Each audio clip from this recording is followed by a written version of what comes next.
Hi, good afternoon, everybody. It's David Lehman. I'm the Medical Director of Otolaryngology at Modernizing Medicine. I'm joined here today by Michael Sherling, who is a dermatologist and the star co-founder of Modernizing Medicine. So I really appreciate his time and presence today, and want to thank you all for joining today. So again, we're going to talk today about how value-based healthcare impacts otolaryngologists.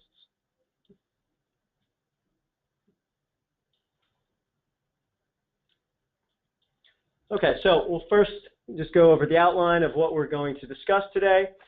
What are the new rules for reimbursement? How will we get paid in the future, which is a burning question, I think, for all practitioners. And how can Modernizing Medicine support doctors and their practices? In other words, how can we help you navigate through the MIPS world to actually improve your practice rather than get penalized? So, how CMS plans to rein in costs. So in 2015, CMS made an announcement that they were planning to change the model of Medicare reimbursements from a pure fee-for-service model and change over to a more value-based model, with the goal of, in 2016, 85% of all traditional Medicare payments switching over to this model, followed by an increase to 90% by 2018. So how is this going to be accomplished? So this will be accomplished through MACRA, which is the Medicare Access and Ship Reauthorization Act of 2015. Basically, this repeals the Sustainable Growth Rate, or SGR formula, formerly known as the annual doc fix, and it replaces it with a program that rewards doctors for value rather than volume. This can be implemented in one of two ways. One is through MIPS, or the Merit-Based Incentive Payment System, and the other is through alternative payment models.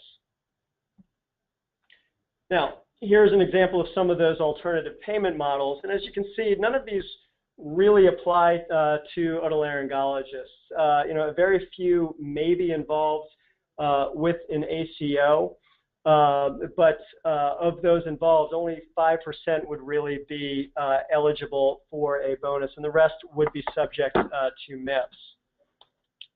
So what is MIPS? MIPS is the Merit-Based Incentive Payment System. It's essentially a modified fee-for-service program. And it really is just a rebranding of several existing programs, so a rebranding and a roll-up. So it's a rebranding of PQRS, Meaningful Use, and the value-based modifier. In 2017, physicians who achieve a score of 70 or greater will split an additional $500 million per year for an upward adjustment. So let's get into the details of MIPS. So a single MIPS composite performance score factors in 4 separate performance categories. The first is quality, which essentially is PQRS. The second is resource use, which really does not apply for 2017, but will apply for 2018 and beyond. The third is clinical practice improvement activities, for which Modernizing Medicine has a special module which we'll demonstrate later in the webinar. And the last is meaningful use. So the MIPS scores may be calculated for 2017, but the adjustments will be applied at a later date. So your score for 2017 will subject you to an upward or downward adjustment in 2019. And that adjustment is up to 4% either way, on the up or the downside. And those adjustments increase over time to 5% in 2020, up to 9% in 2022 and beyond. So let's look at the breakdown of MIPS. So for 2017, 60% is calculated from quality, which again is essentially PQRS, what we do today. 25% is advancing care, which again is just rebranding meaningful use. And the remaining 15% is the CPIA. In 2018, cost is introduced as a new factor. So the contribution from quality or PQRS decreases by 10% to allow for that increase in cost. and that ratio will change and increase weighted more toward cost as we move on year to year. So where can you find this MIPS score? So the MIPS score, it can be found at Medicare.gov, and this website is there really for transparency. The government wants to implement more transparency into the system. Now, that may scare some physicians, but I think we really should all turn this around and look at the positive. This gives you the opportunity to give better visibility regarding your quality to payers, which you can then use to negotiate better contracts, again, assuming you score well on MIPS. And it's also visible to discerning patients who have the same access to this website. And again, this, if done right, can help your practice, and it can make you look more impressive. I'm going to go ahead and turn everything back to Michael now. Thanks, Dave. So let's talk about what these adjustments are and how it affects ENT. So the mean reimbursement for Medicare for ENT specialists is $128,000. So in 2017, the way you perform can be a 4% upward or downward adjustment. And 4% of $128,000 is $5,000 in 2019. That will ratchet up each year to 9% in 2022, which represents $11,500. A nice opportunity for those that have the right technology to perform well in. Getting into the weeds a little bit on how these percentages are calculated year to year depends on how many physicians participate, or in reality, how many physicians don't participate. So Medicare assumes that a certain number of physicians won't participate, which really drives the incentives, because you take away money from those that don't participate and apply it to money to who do. And so you can see here that if you exceed your performance threshold, which in 2017 is 3, you can get a positive adjustment. You'll notice this X next to the coefficient of 4%. That is the scaling factor. It ranges from 0 to 3 and is dependent on how many people participate. If less people participate, then it's possible in 2019 to get an even greater upward adjustment, as upward as 12%. However, if many people participate, then it'll be at 4% or slightly below 4%. There is also something above the 75th percentile. In 2017, that performance threshold is set at a score of 70.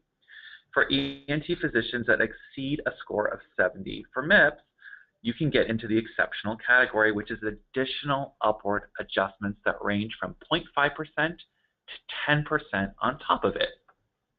That ranges from a scaling factor of Y, which is from 0 to 1. And again, since this is all budget neutral, that scaling factor is dependent on how many physicians exceed a score of 70. If not a lot of physicians exceed the score of 70, then that Y will be a 1, and the exceptional range could be a 10% upward adjustment. If a lot of physicians exceed a score of 70, then that scaling factor can be something like 0.2, and you'll get maybe only a percentage point upward adjustment on top of the 4%. But since this is a new year and not that many specialists participated in Stage 2 Meaningful Use, we believe that there's a lot of possibility for these scaling factors to go beyond 1 for X and sub 1 for Y. So the total range really could be anywhere from negative 4% to positive 22%. Let's look at a graphical representation of what I just said. So since this is budget neutral, it's the people that don't participate in MIPS that drive the incentive for those that do. So the government thinks there may be anywhere from 10 to 20% of physicians who are eligible don't do this. If they don't, their money, which is $199 million, gets translated over upward adjustments depending on your score in a linear fashion. So those that score higher get a higher upward adjustment. And then if you hit above the 70, which is the performance threshold, you can get, the bonus threshold, you can get upwards of $500 million split. So that's a really nice feature. As we move on into 2018, those slopes are dramatic because it assumes that a performance threshold will be higher, so that doctors who don't meet it will lose more, and doctors that do meet it will make more. And these are upward adjustments that have a much higher slope. So even though 2018 may only be 5% upward adjustment, if you're above that performance threshold, it could be 6, 8, or even 9%. So what do you need to know for 2017? Well, there's 2 reporting options, which is fantastic. For those of you that are in a group, you can still report as an individual. For those of you that are part of a group and want to report as a group, you can as well. The difference is that you have to be consistent. So if you report as a group, you need to report not only your quality measures as a group, but also your improvement activities and your advancing care activities, which is the rebrand for Meaningful Use. But if you're in a large group and you don't trust your colleagues, you can report as an individual as well. So your upward adjustment or downward adjustment just depends on you. It's completely your call as the provider what strategy you want to take. Modernizing Medicine will support both. So another graphical representation, which is on the CMS's website, is a pick your pace. And 2017 is a transitional year for value-based healthcare. There are many providers that may want to switch from a current EHR system they're on that doesn't have a good package for MIPS to someone like Modernizing Medicine. And for those, you can still get an incentive by just participating for 90 days. So as we walk through this slide, if you don't participate, you'll get penalized. If you submit something, which is one quality measure, one improvement activity, or the base advancing care, you'll get a neutral adjustment. And if you submit more than that for a partial year, you'll get a positive adjustment. But if you go for the full year, you'll get the maximum adjustment. CMS anticipates that about 600,000 physicians will be required to participate, and that 90% of them will. If that happens, then we're swinging $199 million from those that won't to those that will. How that affects ENT is ENT has 8,000 providers. They bill about $1 billion in Medicare. They assume that 6.6% of ENT physicians, based on 2015 quality reporting statistics, will get the negative adjustment of $3 million. That $2 million will be spread across 93% of upward adjustments, but that those that hit a score of 70 or more will participate of about $5 million of upward adjustments just for ENT. So Dave, take us through who participates. So fairly simple. In 2017, for physicians, we will participate in all 3 categories: advancing care, which is again the meaningful use, quality measures, which is PQRS, and then the clinical practice improvement activities. The one difference here is with physician extenders, both nurse practitioners and PAs. They now are subject to all 3 categories as well, whereas currently for this year and in past years, they would report only for PQRS. So there are some exemptions for MIPS. Providers who collect less than $30,000 in Medicare payments. So in ENT, we can see that, with some of our facial plastics doctors and some other concierge type doctors, or those who just don't have a large Medicare population. Also those who see fewer than 100 Medicare Part B patients, and those doctors who are just out of residency will get an exemption as well.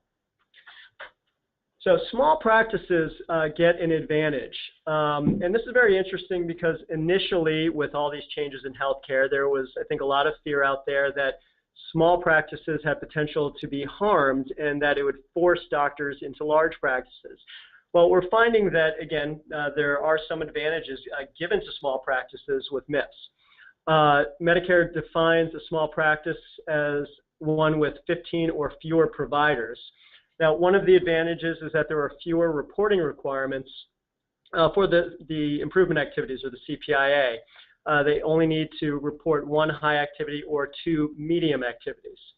They have also introduced the concept of a virtual practice in 2018 and beyond. And this is very important to understand. I'm going to turn that back over to Michael. Thanks, Dave. So CMS is really sensitive to supporting small practices, and they're introducing in 2018 the concept of a virtual practice. What that means is that providers in ENT who are solo or in small practices can pool their quality and their cost data together as if they were one practice, and you don't need to be even geographically in the same area. And the idea there is that you can leverage your quality and your cost statistics for better reimbursement. We applaud CMS's innovative tone in this regard, and we look forward to learning more about what the requirements are for virtual practice as they get released later in 2017. Thanks, Michael. So a few other advantages. First, reporting is made a bit easier. There is elimination of double reporting, particularly for CQMs or the clinical quality measures from meaningful use. There is a minimum of a 90-day reporting period for 2017. And for 2018, that 90-day reporting period applies only to advancing care, again, meaningful use, and CPIA. And again, there are some fewer reporting requirements with large practices as well. They only have to report 2 high-weighted or 4 medium-weighted CPIA measures rather than 3 and 6. Great. And one other thing that we wanted to clarify around the providers was that audiologists will have to report for MIPS in the 2019 performance year, reporting year, which is 2 years from 2017. So it's not something that if you have audiologists, you need to prepare them for next year or even the following year. But in 2019, audiologists will be subject to the same MIPS rules as extenders and physicians. Thanks for clarifying that, Michael. Yeah. So let's talk about the reporting options for value-based healthcare under MIPS. So here they are in the lower left-hand corner. If you don't participate or get a score between 0 and 2.9, you'll get an upward negative adjustment of possibly -4%. If you get a score of 3, and we're doctors, so we're all overachievers, you know, that's a neutral adjustment. So, and that is reporting on 1 quality measure, all the base measures of advancing care, or 1 improvement activity, and you get a neutral adjustment. If you do anything more than that, for any period of time, 90 days or more, you can get a positive adjustment. That's the upper left-hand corner, which is the yellow, anywhere between 3.1 and 70.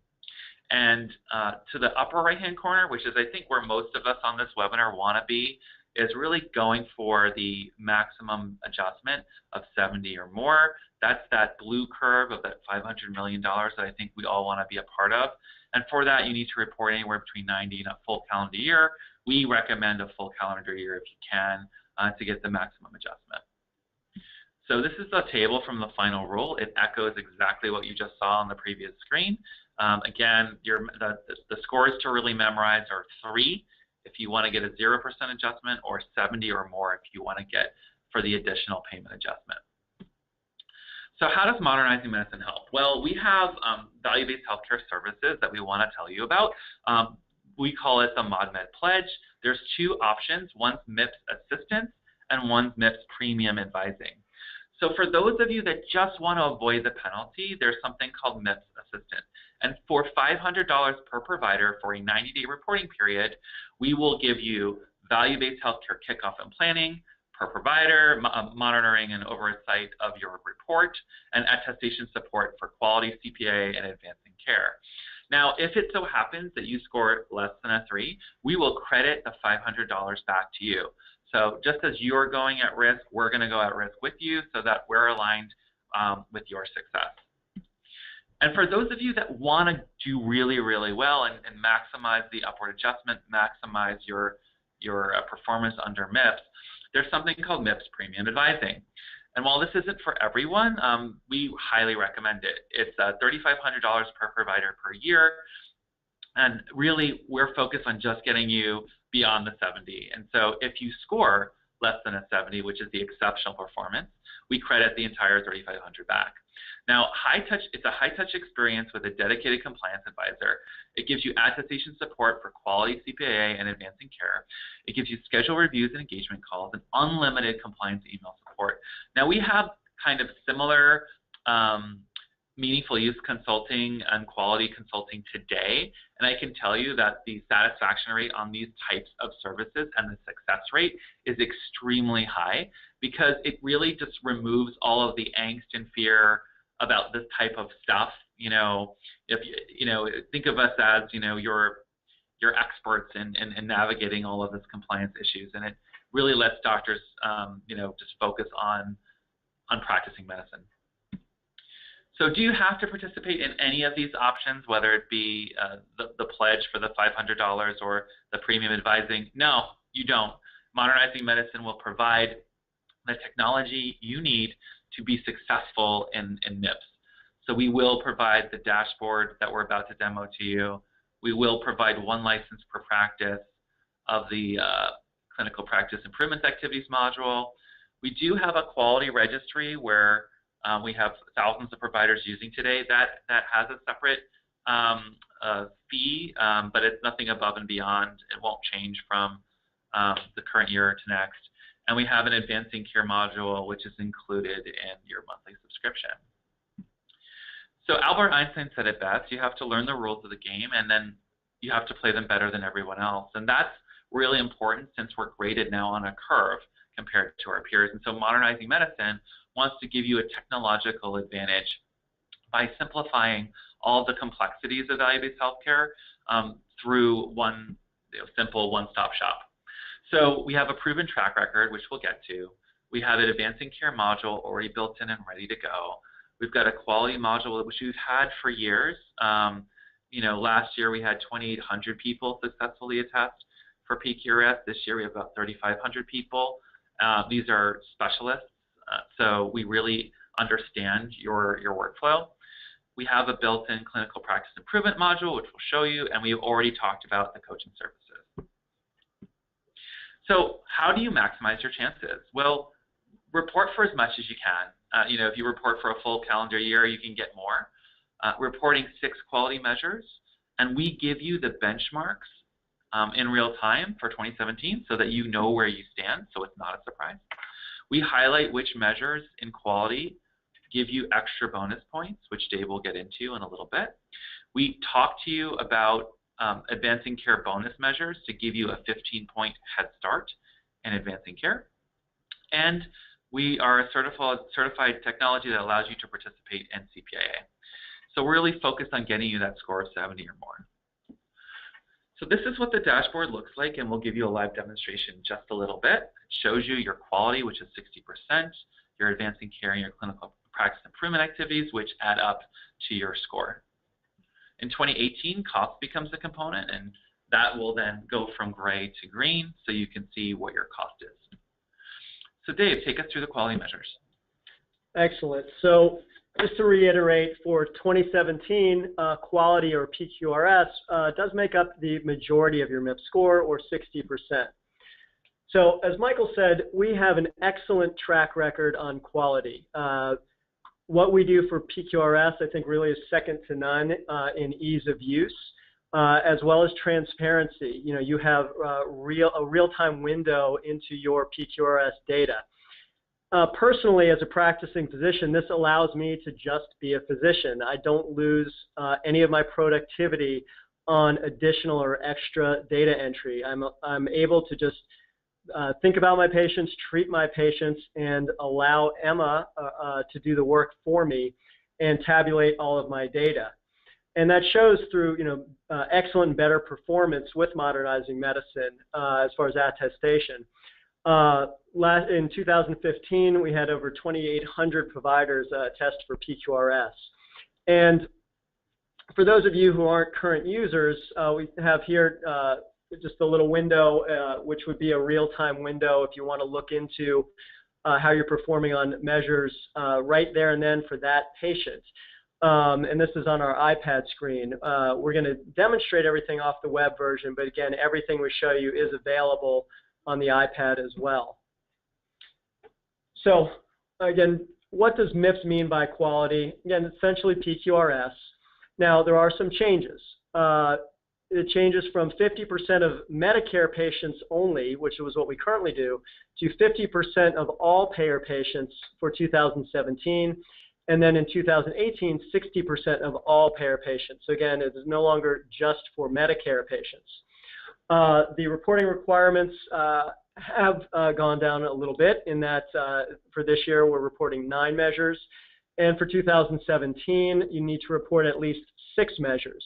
One should be an outcomes measure. If an outcomes measure is not available, you need to report on at least one high priority measure. There are no longer restrictions on the different clinical quality domains, so that is a change as well. And right now, there is no requirement on the need to report a cross-cutting measure in 2017. And additionally, there's no longer a special reduction in scoring for what we call a topped-out measure for next year. And what a topped-out measure is a measure in which everybody performs well, so that there's potential to get penalized even if you have a good score, simply by comparing yourselves with your peers if the benchmark is set very high. So that exists now, but just to be clear, there's no reduction for those measures moving forward. So again, there's no penalty for submitting more than 6 measures. So you can submit as many as you like. Medicare will take your top 6. There's a maximum of 10 points for each measure, and that will make up that 60% for your MIPS score.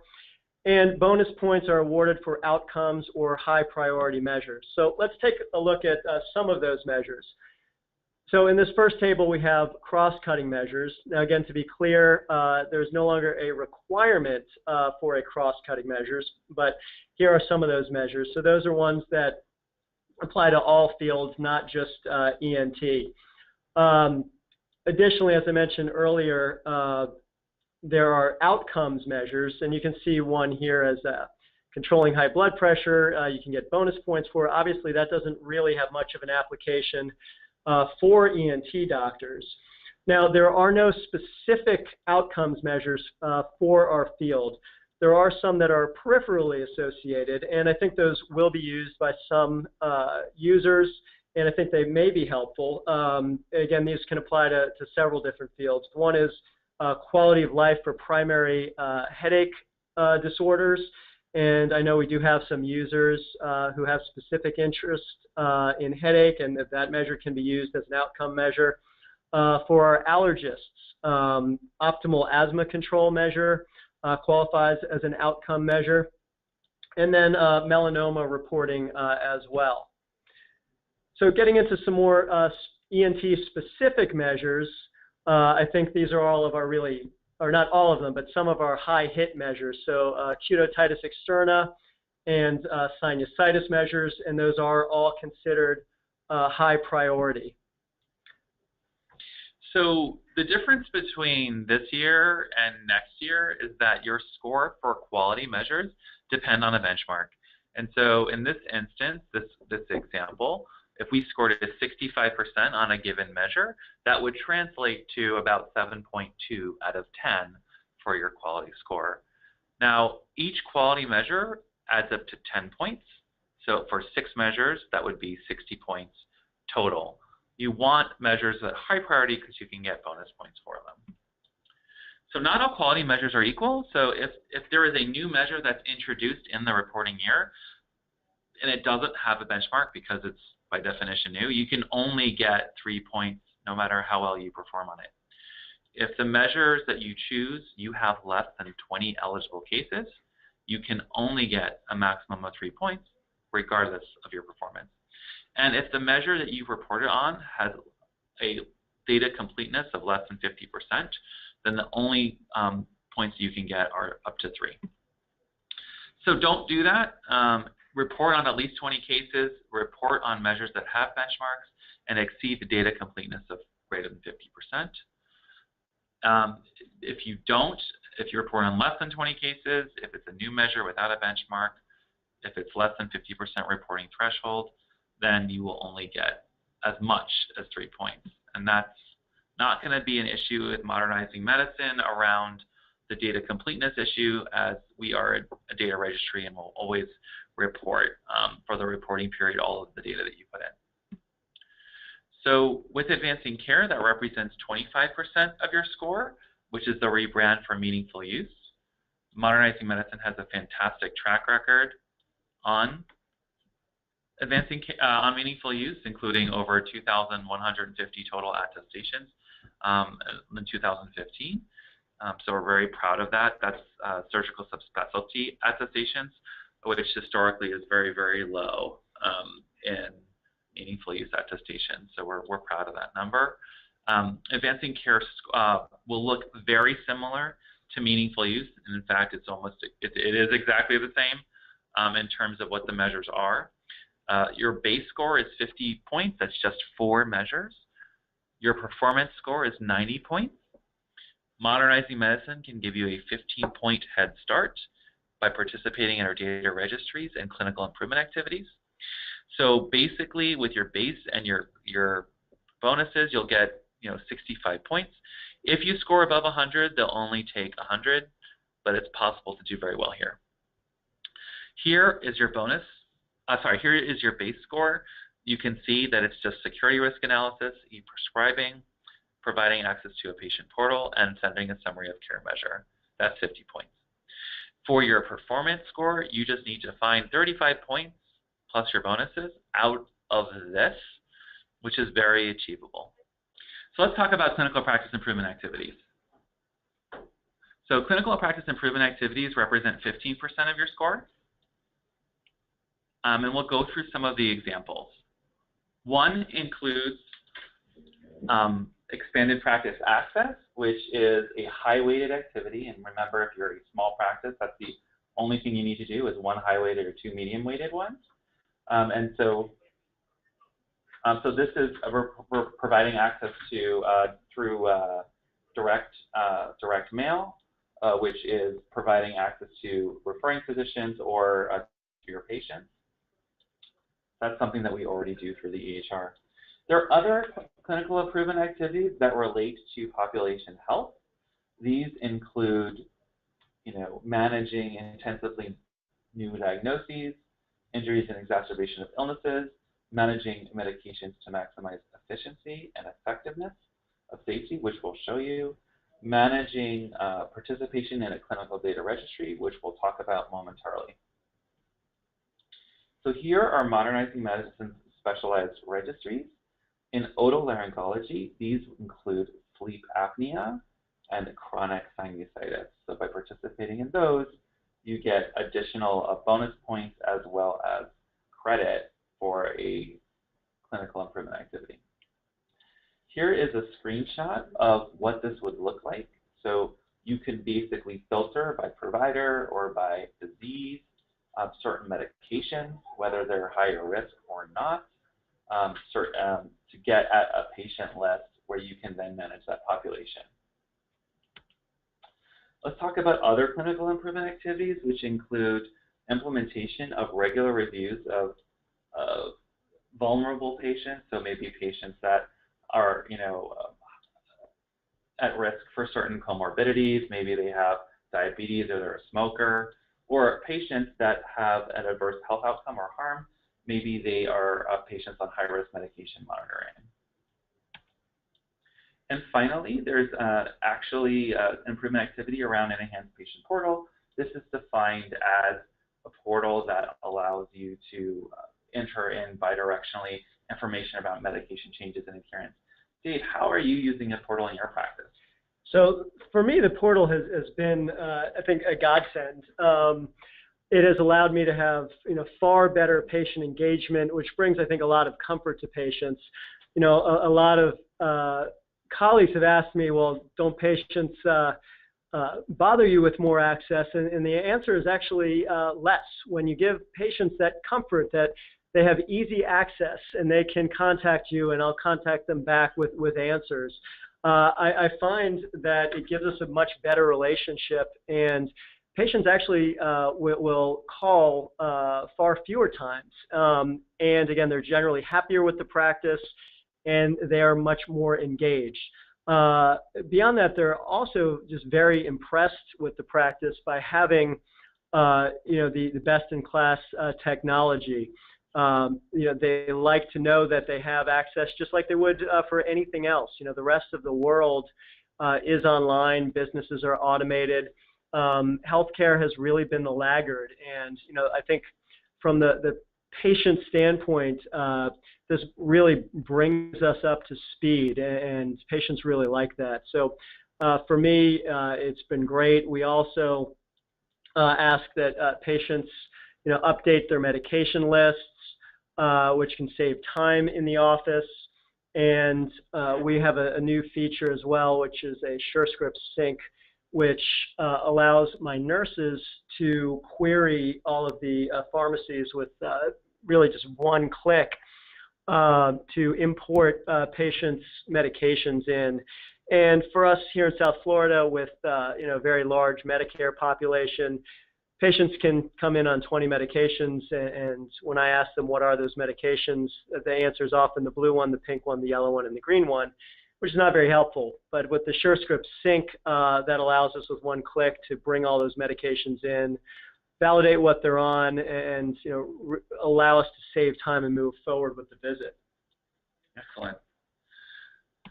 So even though we have a patient portal today, and we've had it for years, we are launching our mobile patient portal application that will be for iOS and Android for those patients that prefer a native experience.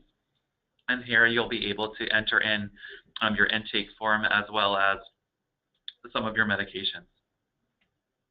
So with that, we're going to do a demo of some of these features and functions for a population. Is a new tab in Modernizing Medicine, and we'll go ahead and click on it. And within here, you can see a specific ENT look and feel for managing medications. What's really cool about it is it's totally drillable, so you can see what the current year is, how many months are involved, and as you change it, it completely changes on the fly, which is really, really cool. If you have multiple locations, you can pick which location you want, or maybe you're managing one or two of the prescribers. You can see how they trend over time. If you want only certain patients that you're concerned about, you can click on them.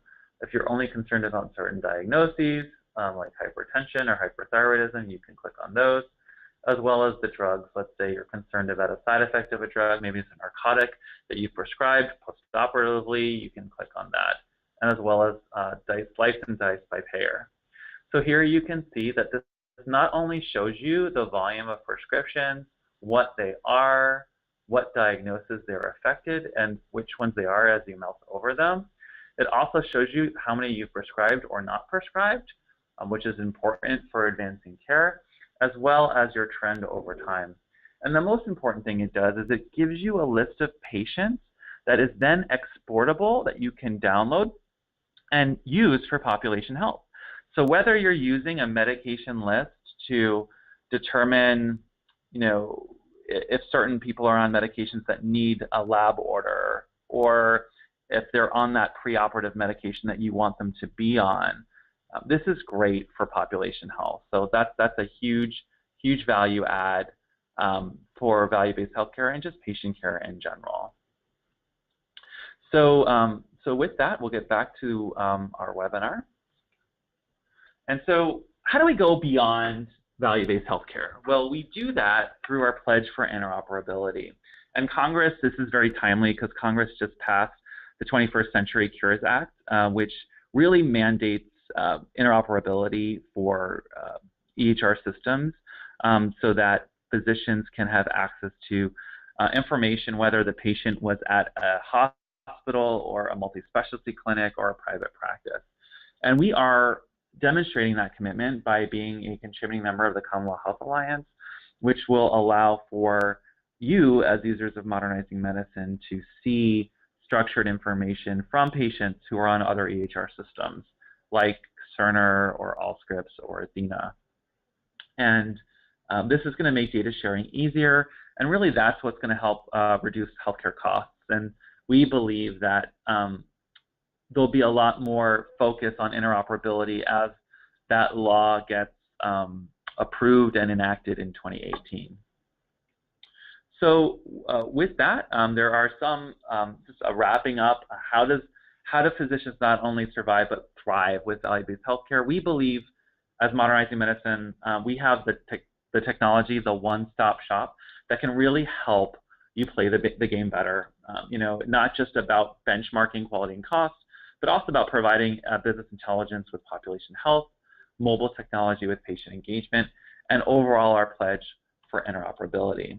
And so if you're interested in learning more about our pledge, our services around MIPS, please do call us at 561-235-7506.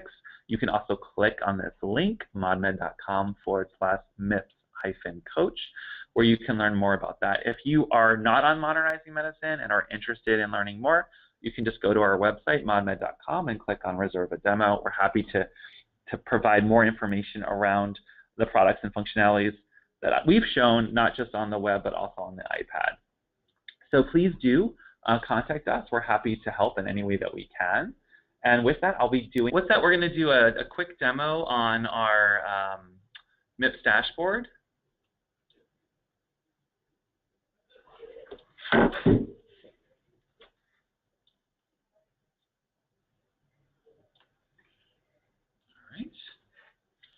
So here you can see a representative dashboard for quality, advancing care, and clinical improvement.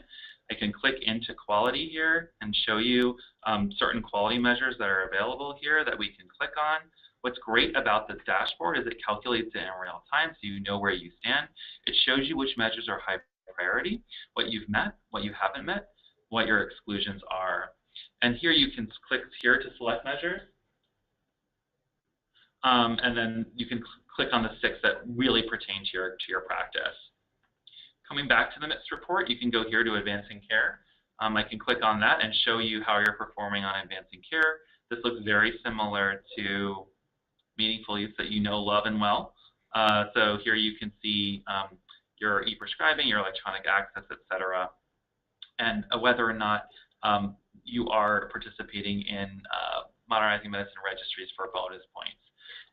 And if I can just jump in and add to that, Michael, as far as use in the clinic, you know, as I monitor my own data, as I see if numbers trending, let's say, the wrong way, it allows me to drill down into specific patient examples, so I can track exactly, let's say, for my MAs, where they may be falling off if they're forgetting to enable a patient portal, for example. That allows me to identify those things at a very granular level and to adjust immediately, because again, everything is real time. Excellent. And for those of you that are new to Modernizing Medicine, we want to show you a demonstration of how we collect the quality measures. Thank you, Michael. Just one moment as we go back to my screen.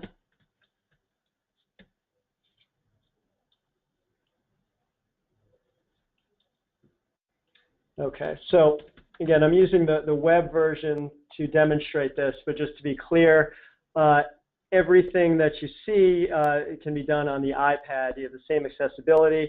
And in fact, in the office, I rarely, if ever, touch the web version. I just use my iPad. So I'm able to look at all of my meaningful use data and PQRS data on the iPad.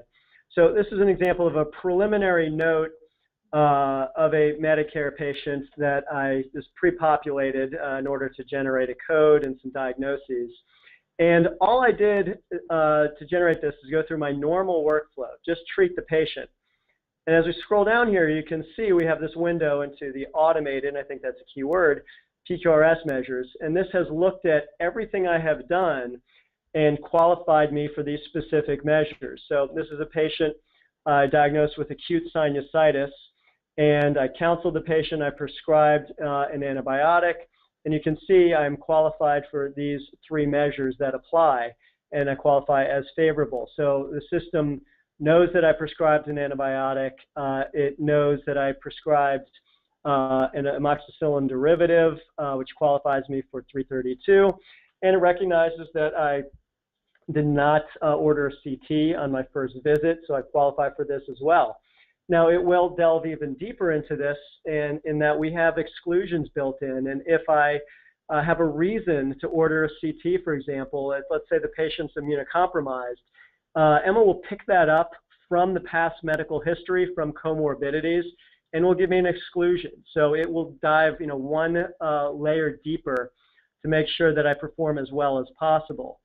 And we'll also look at work that my MAs have done. If medications have been documented in this visit, gives me a favorable visit. And if the patient is a smoker and I've screened them, and specifically if I've told them don't smoke, which I have just one click button here, qualifies me as favorable for this measure as well. So to generate this, I did really no work that I normally don't do treating a patient, and it qualifies me for all of these measures. And again, similar to meaningful use, it allows me on an overview level to look at each measure and to drill into the individual patients for each measure as well. So it's been very, very helpful in my practice. All right. Well, thank you so much for spending your lunch with us, or your morning if you're on the West Coast. This webinar will be recorded, and if you have any further questions, please do reach out to us at modmed.com, request a demo, or reach to us at mips@modmed.com. So with that, thanks so much. Again, everybody, thank you for your time. Really appreciate it and look forward to hearing from you.